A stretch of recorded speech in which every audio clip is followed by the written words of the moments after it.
Say you've made a microgame, such as the one I've made. In this microgame, you have to catch a bug with a net. If you catch it, you win.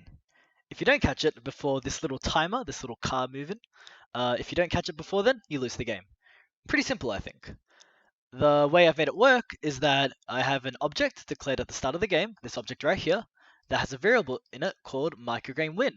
If you need, all this code will be in the description with all the comments here so you can read yourself to see how it works. I check if there's any bugs in the room, and if there's no bugs in the rooms, that means all the bugs have been caught, and the player wins the microgame. I have an object here that's a little car that acts as a timer. When this car collides with a flag, the game is completed, and the game restarts.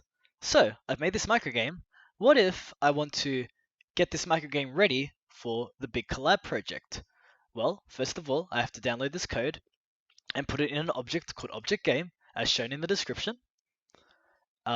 Make sure everything is exactly the same, and nothing else can be added to this code. Make sure it's ticked as persistent. And make sure you don't touch anything in here. And of course, don't create any more global variables because that could be an issue.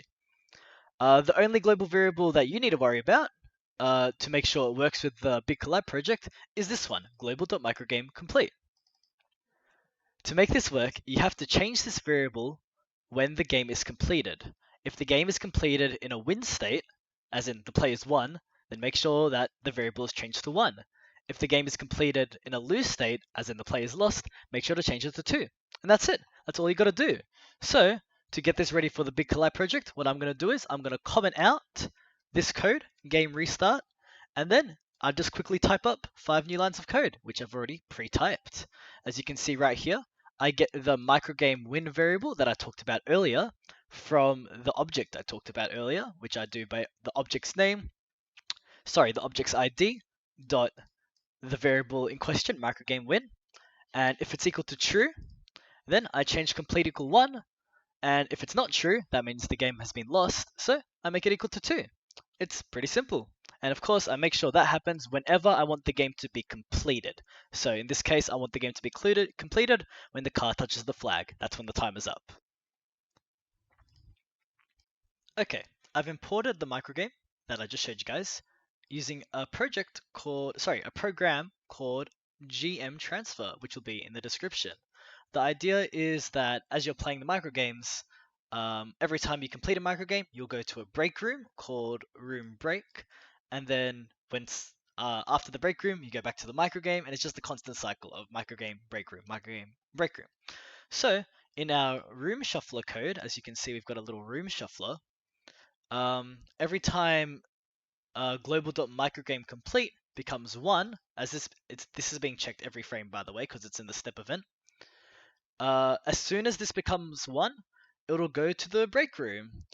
Maybe you'll add 1 to the score, which we haven't coded in yet, and then it will reset it back to 0.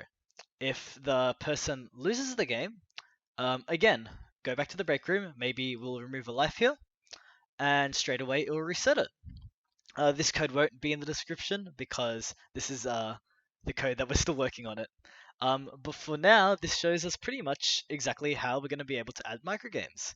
As you can see right here, the only manual thing I've had to do is add the name of the microgame room, which is why it can only be one room that you submit.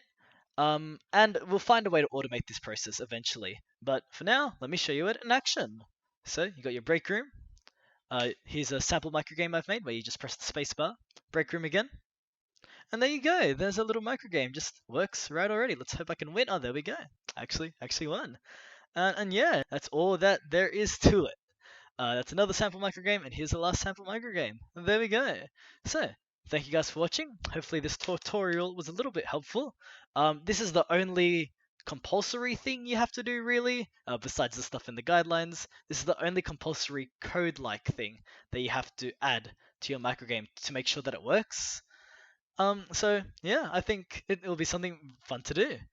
Hope you guys are doing well, and if you guys want to know how to use the other global variables, which are, let me find them real quick. That should not, no, that's fine. But don't do that in your version, okay? Make sure you don't add anything to your object game when you add it. Yeah. Anyway, If you guys want to learn how to use these optional, this one's gone. We're not using that one anymore. If you want to find out how to use any of these other optional global variables, I'll hopefully have other tutorials up to you for these too. So, if you want, please check them out. That's all for this video. Thank you guys for watching. Please have a wonderful day.